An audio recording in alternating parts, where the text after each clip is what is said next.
dans les perspectives d'améliorer l'efficacité et la sécurité de ces infrastructures et d'assurer un impact positif sur la sécurité énergétique et la réduction de l'empreinte carbone, tout en augmentant les revenus de l'État. Le Nigeria planifie un programme de réhabilitation de son réseau de pipelines pour soutenir le transport du brut et des produits pétroliers. Officialisé le vendredi 22 novembre 2024 par la Société publique du pétrole NNPC Ltd, le plan se focalise essentiellement sur des zones à haut risque du réseau.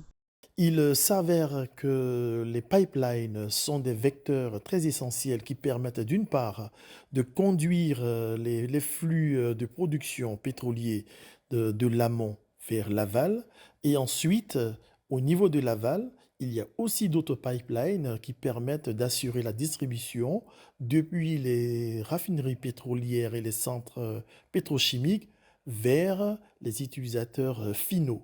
D'après les autorités nigérianes, la concrétisation de ce plan s'appuiera notamment sur des solutions technologiques telles que l'analyse de données, le système de capteurs, l'autonomisation et l'intelligence artificielle déjà déployés par la Société publique du pétrole pour protéger les pipelines contre les actes de vandalisme. Toutefois, le calendrier et le budget de ce projet de réhabilitation n'ont cependant pas encore été annoncés.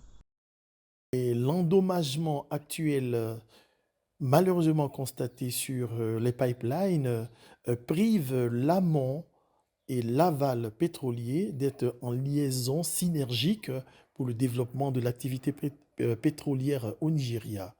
Et donc, c'est une très bonne décision prise par les autorités locales de vouloir réhabiliter ces infrastructures de liaison sans lesquelles ne peuvent en principe s'opérer une activité pétrolière résiliente, efficace et rentable.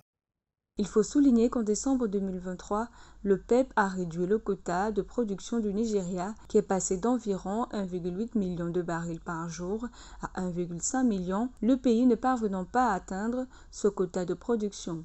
Ce programme de réhabilitation de son réseau de pipeline permettra ainsi au pays de pouvoir mieux transporter son pétrole brut.